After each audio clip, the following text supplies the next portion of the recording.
Hello, Narnach here. Welcome back to Duskers. Last episode we managed to commandeer the Inquisitor, our new ship. And I've had a little bit of a look around in the universe. We have a Stargate, we have 1, 2, 3 volatile ships. So they are likely to break apart, they have an unknown amount of infestations on board.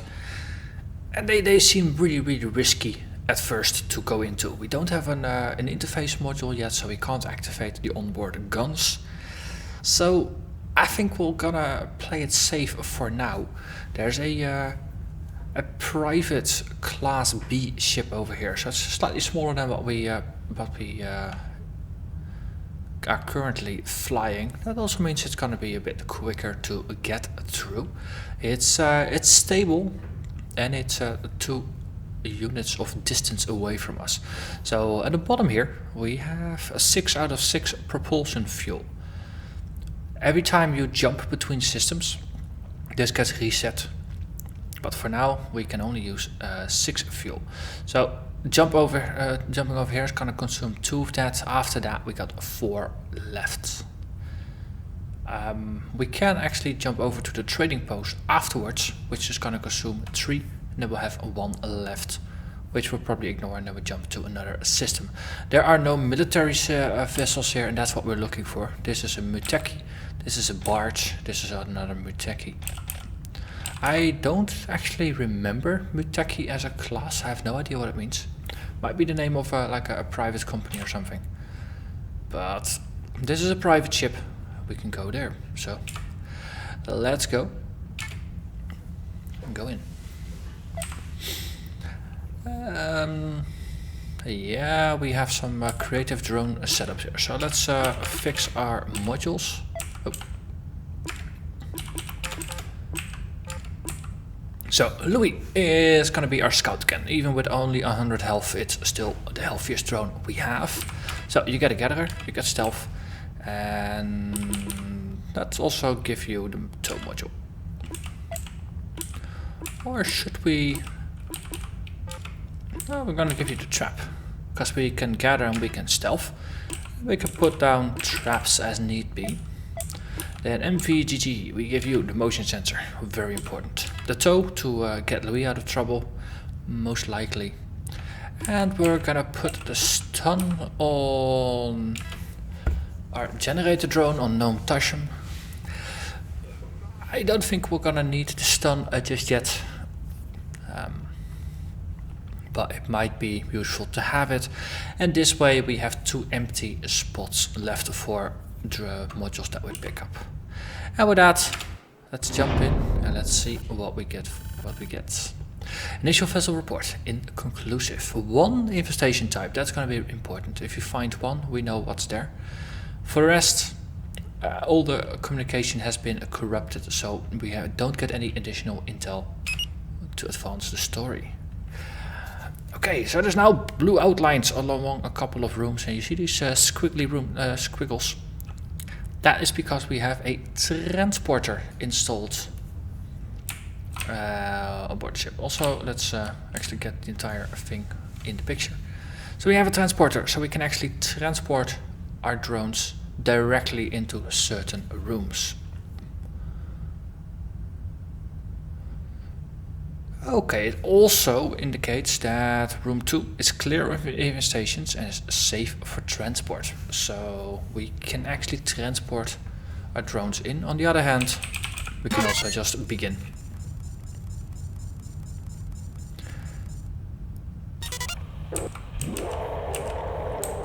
Because there's no need to use the transporter. There's no point in using it until we need it.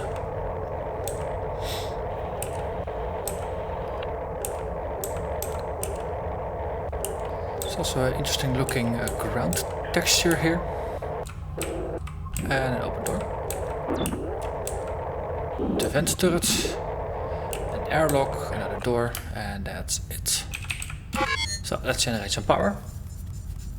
Let's see what we can find here. Oh wow, this really is a small one. So the class A had like 20 rooms.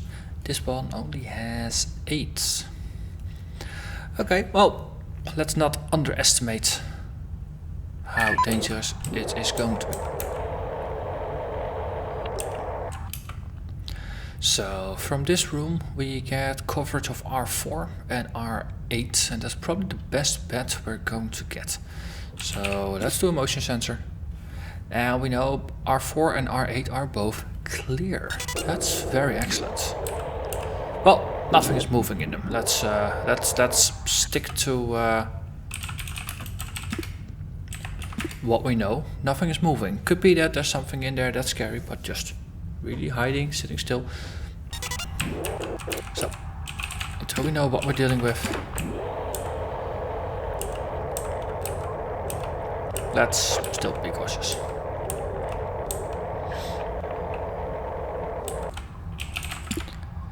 Right. So that room has been cleared. Let's wait for the stealth module to recharge for a bit. Then check out what's behind door number 9. Stealth is up. Let's check the room out. Scrap, interface, nothing else. Excellent. Let's gather some scrap. Okay. And we'll send room 3 to room 4. And then we repeat the motion sensing from the next room. And there's something scary in room 6. Okay. And the scans for room 5 are inconclusive. Let's see, we can't use the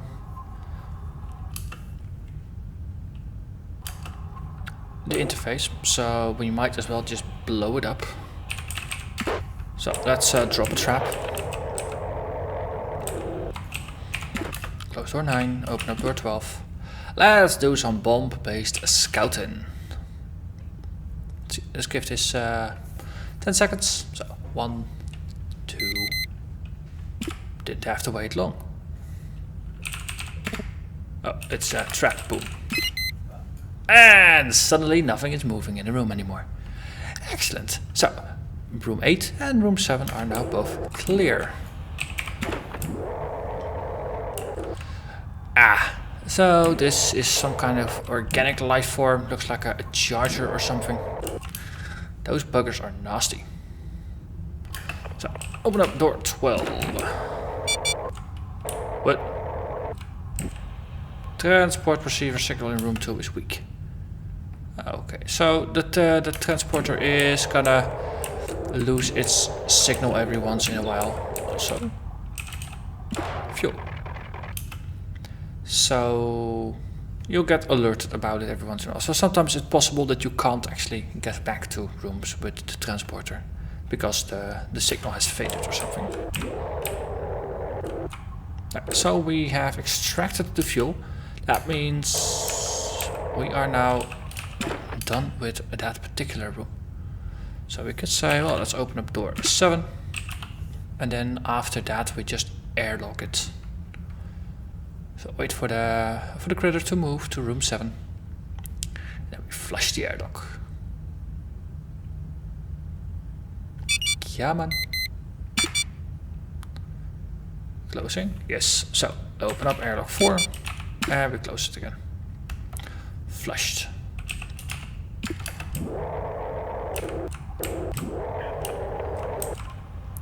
Excellent. And we didn't even break a door. That's good. Let's keep using the stealth module.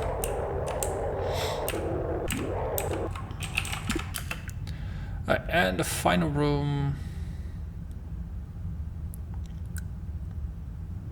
Let's see, we have a transporter signal, but it didn't say anything as to the status of the room. So if we stealth up, open up door 8.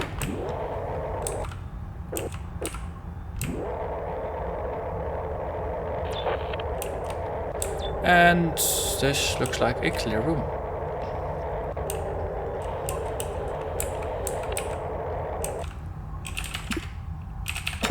Let's gather the scrap. And then we are done with this vessel.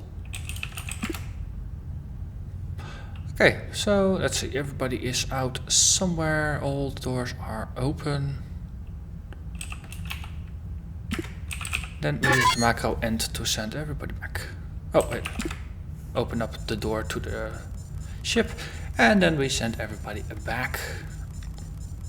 So this was a rather uneventful journey, which is very nice every once in a while. So let's exit and see what we got.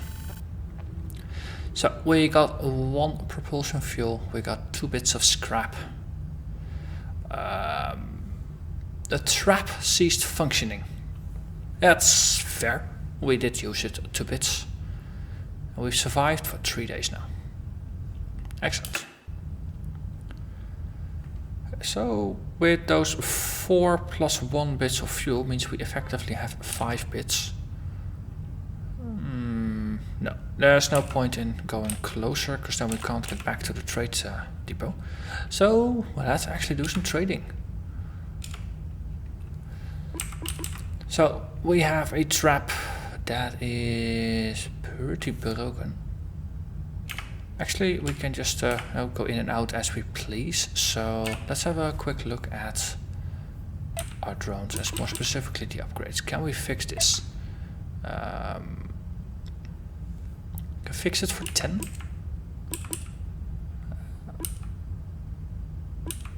Which is quite a bit of scrap. It's useful, but it's just not to be preferred. So we can convert it to scrap for 1. Same for the stun, we can convert it into 3 scrap.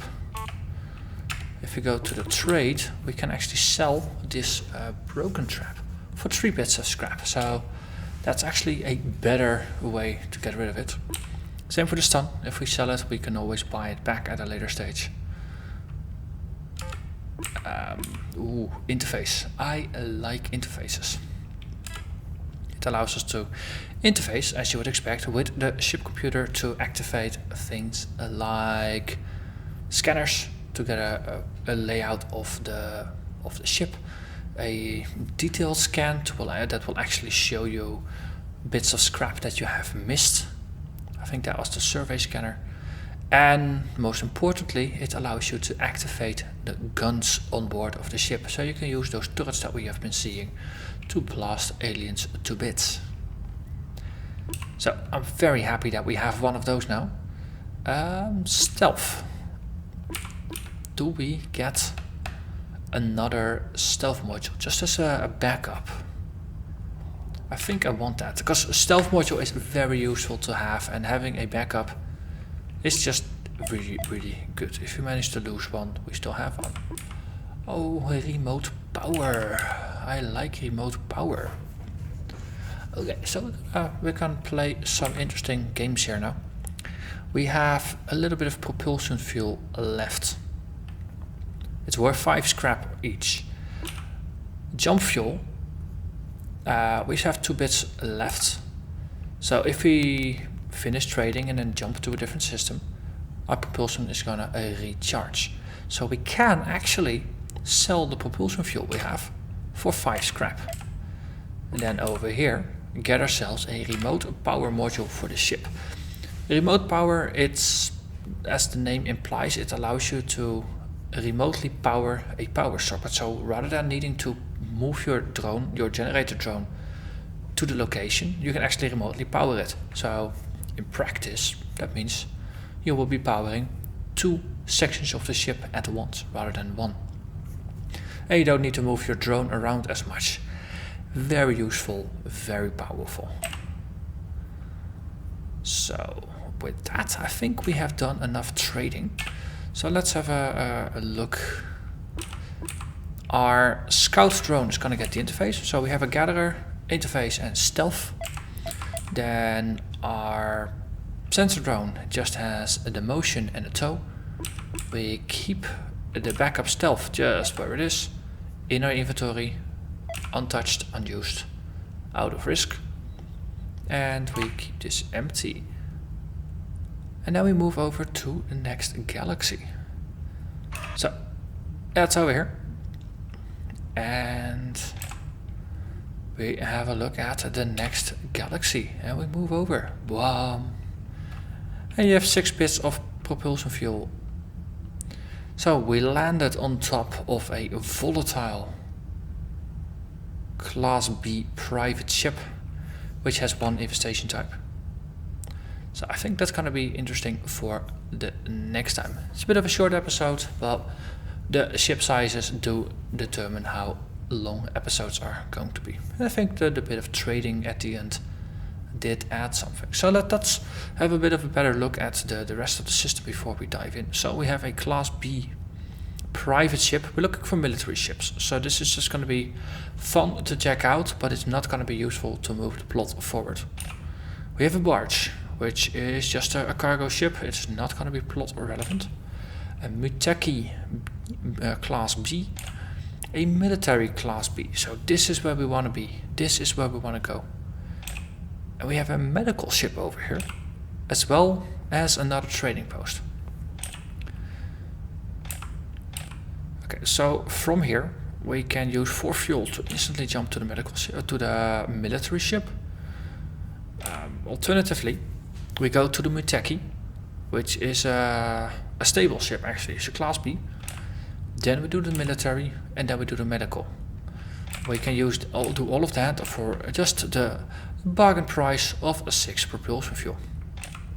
And all of these are in range 2 of the trading post. So if you manage to find 2 more propulsion fuel along the way, we got 4 derelicts to do that, then we can actually end at the trading post here before we move on to the next system. So I think this is a system that has potential. We might advance the plot forward. But that's going to be in the next episode. So until then, I'm going to thank you very much for watching. And see you next time. Bye bye.